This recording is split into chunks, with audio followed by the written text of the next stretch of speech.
사무엘상 4장 12절에서 18절 말씀 제가 공독해 드리겠습니다.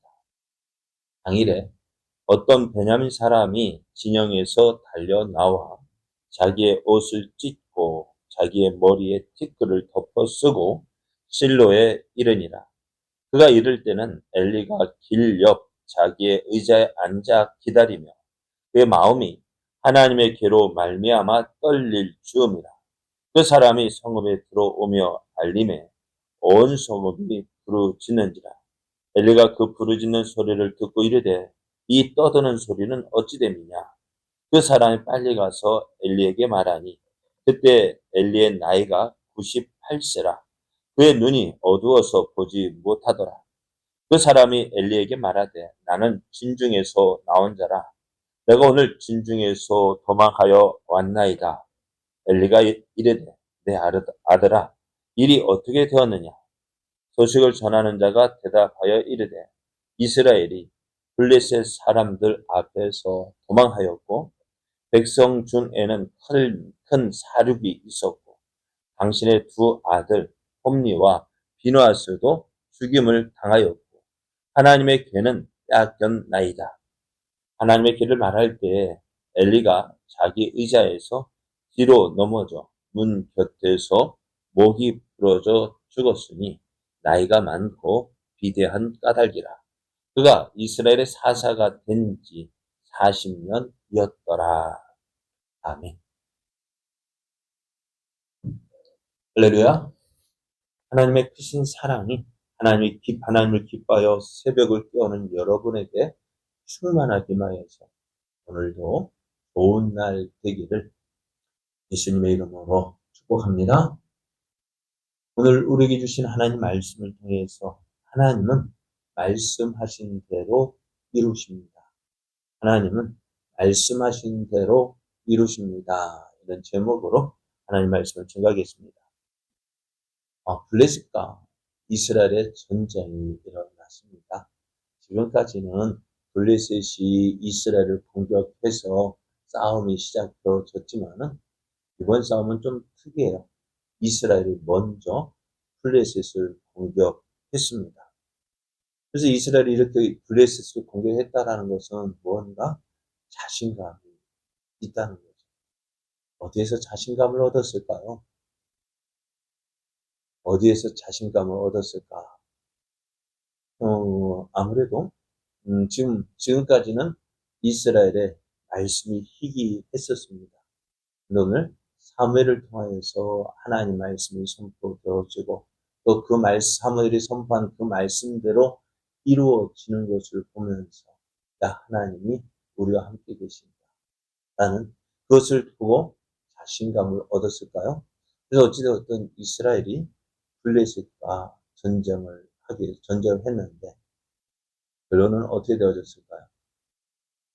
이스라엘이 졌습니다. 자신 있게 나가서 싸웠는데 첫 번째 전쟁에서 지고 4천 명이 전사를 했어요. 이스라엘 장로들은 왜 그럴까? 하나님 우리와 함께 계시는데 왜 우리가 이 전쟁에서 졌을까? 하나님께서 어찌하여 블레셋에게 패하게 하셨는지 그 이유를 알기 위해서 그들이 모였습니다. 우리가 왜 졌지? 하나님께서 우리를 왜 패하게 하셨지? 여러분, 하나님께서 참 시작은 좋아요. 하나님께서 어찌하여 우리를 패하게 하셨는가? 왜 이런 일이 일어났는가? 그러면은 그걸 어떻게 해야 될까요? 하나님께 물어봐요. 하나님, 왜 우리가 이 전쟁에서 패했습니까? 하나님께 물어보는 것이 그의 정상적인 모습일 거예요. 그런데 저 이스라엘 장로들이 돌아와서 하는 거 보면은 우리가 하나님께서 왜 우리를 이 전쟁에서 패하게 하셨지? 하고 하나님께 묻지 않고 자기들끼리 일어나는 거예요. 우리가 왜 이렇게 전쟁에서 패했지? 그러고서 결론들은 뭐가 없어서 우리 조상들은 전쟁할 때 언약궤를 앞세우고 나갔는데 이번 싸움에는 언약궤 없이 나가서 하나님께서 우리를 패하게 하셨는가 보다. 그리고 어떻게 실로에 있는 언약궤를 가져옵니다. 언약궤만 있으면 이길 줄 알았어요. 근데 어떨까요? 그 언약궤를 가져왔지만 그 언약궤가 도움이 될까요? 안 될까요? 도움이 되었습니까? 안 되었습니까? 이상하죠? 근데 뒤에 보면은 이 언약궤, 블레셋에 뺏긴 언약궤는 어떻게 했어요? 스스로 그 언약궤 스스로 구원하여서 그 블레셋에 빼앗겼다가 다시 돌아옵니다. 그 어느 누구의 도움도 받지 않고. 그렇다면은 왜 하나님은 이 전쟁에서 이스라엘을 패하게 하셨을까? 언약궤가 능력이 없었을까? 뭐 언약궤가 능력이 없을. 뒤에 보면 언약궤가 능력이 있다. 언약궤가 능력이 하나님의 능력이 보여주셨다. 그런데 이스라엘은 왜 안 보여주셨을까? 왜 그랬을까요? 왜 이스라엘에게 그 언약궤는 아무런 것도 보여주지 않았을까? 무엇 때문일까요? 저는 이것을 예전에 드라큘라라는 그 영화를 보면서 생각이 났는데, 드라큘라가 무엇을 무서워할까요? 기억나실까요? 마늘을 무서워하고요. 그리고 십자가, 그리고 또 그 세례를 줄 때 쓰는 성수. 성수는 뭐냐면은 세례를 줄 때 기도한 그 물이요. 근데 어떤 사람이 그 성수를 바르고 십자가를 들고 나갔어요. 그런데 드라큘라가 영향을 받지 않는. 왜 그럴까? 그게 맞는 건지 모르겠는데, 그것을 여기에 적용해도 될지 모르겠는데, 그런데 그것을 이제 처음에는 어떤 사람은 그게 드라큘라가 무서워하지 않고 뭐 달려들었는데, 다음 장면을 보면 기억에는 다음 사람 어떤 사람이 그 십자가를 들고 나가니까 엄청 무엇 때문에? 믿음. 하나님을 믿는 믿음. 하나님을 믿고 하나님을 의지하는 믿음. 그거 없으면은요, 언약궤요? 왜 아무런 능력도 발휘하지 않았을까? 이스라엘이 하나님을 온전히 믿지 않았기 때문에. 하나님을 믿는 것이 어떻게 믿는다고 하는 것이 부적과 같아요. 부적과 같이 이 언약궤가 그렇게 생각하고 하나님 믿는 것이 아니라 그냥 부적처럼. 오늘 우리도 하나님 믿을 때요, 왜 하나님께서 왜 우리에게 이런 어려움을 주실까? 그런 생각이 들 때요, 한번 내가 하나님을 어떻게 믿고 있는지 우리의 믿음을 돌아봐야 돼요. 내 믿음, 정말 하나님을 온전히 믿고 있는지, 아니면 부적과 같이 필요할 때는 믿고 필요 없으면 저 한쪽에 밀어놓고. 하나님은 그런 대접 받는 거 싫어하세요. 우리 역시 그런 대접 받는다면 싫잖아요. 그죠? 나 역시도 다른 사람 자기 필요할 때 와가지고 알랑방구 끼면서 도와줘 하다가 끝나면 뭐 언제 그랬냐는 듯이 모른 척. 그렇게 대접받냐면 나도 싫잖아요. 하나님도 어찌됐든 이렇게 하나님께서 이스라엘을 도와주지 않으셨어요. 그 결과 어찌 되어졌느냐? 언약궤만 있으면 승리할 줄 알았는데, 그래서 블레셋과 싸웠는데요, 전쟁에서 패했고요. 다 도망가고요. 그런 가운데 3만 명이 전사하고 언약궤는 빼앗기고, 또 엘리의 두 아들 홈리와 비나스도 죽고 말았어요. 이스라엘이 블레셋과의 싸움에서 패했습니다. 언약궤 빼앗겼습니다. 엘리의 두 제사장, 엘리의 두 아들 홈리와 비나스가 죽었습니다.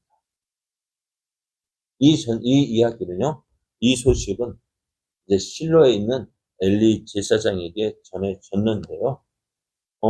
어떤 베냐민 사람이 이 전쟁에서 패하고 진영이 깨어지자 그 진영에서 나와서 실로까지 달려왔습니다. 그 거리가 38km 정도 됩니다. 그러니까 아마도 마라톤 경주와 거의 비슷하게. 그 마라톤 경주보다 약 4km 적게 달려서 어찌됐든 이 패했다는 소식을 이제 실로에 있는 대제사장 엘리에게 전해주는데요. 이 사람이 실로 왔을 때 엘리 제사장은 길가 옆에 앉아 있었습니다. 그리고 전쟁의 소식을 기다리고 있었어요. 어쩌면 엘리 제사장은 자신의 두 아들이 언약궤를 언약궤를 가져갔기에 어쩌면 전쟁의 소식이 가장 먼저 듣기를 원했는지도 모릅니다. 그 이 베냐민 사람이 엘리 제사장을 발견하지 못하고 그냥 동네 사람에게 알렸습니다. 그러니 패했다는 소식을 들은 이스라엘 백성은 어떻게 했을까요? 크게 놀라서 하나님 어찌해서 이런 일이 하면서 하나님 탄성, 하나님에 대한 부르짐이 있게 되어졌어요. 사람들이 하고 막 탄성을 지른 것을 들은 엘리 제사장이 이게 무슨 일인지 알길 원했습니다. 그래서 베냐민 사람이 엘리 제사장이 와서 이 전쟁에 대한 소식을 전해 주었는데요. 17절의 말씀이 기록되어 있어요. 소식을 전하는 자가 대답하여 이르되 이스라엘이 블레셋 사람들 앞에서 도망하였고 백성 중에는 큰 사륙이 있었고 당신의 두 아들 홈니와 비나스도 죽임을 당했고 언약궤도 빼앗겼다. 이 소식을 전합니다. 근데 엘리 제사장이 갑자기 언약궤가 하나님의 궤를 빼앗겼다라는 그 말을 듣고는요. 의자 뒤로 하다가 뒤로 넘어졌는데 목이 부러졌어요. 그 자리에서 죽고 말았습니다. 언약궤는 이 대제사장 엘리에게는 언약궤를 빼앗겼다는 소식은 엘리 제사장에는 큰 충격과 두려움을 가져왔습니다. 언약궤가 상징하는 것이 뭘까요? 언약궤가 무엇을 상징할까요? 하나님 임재하신 하나님 여기 계신다.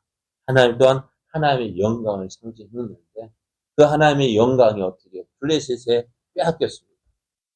하나님의 임재하심이 사라졌습니다.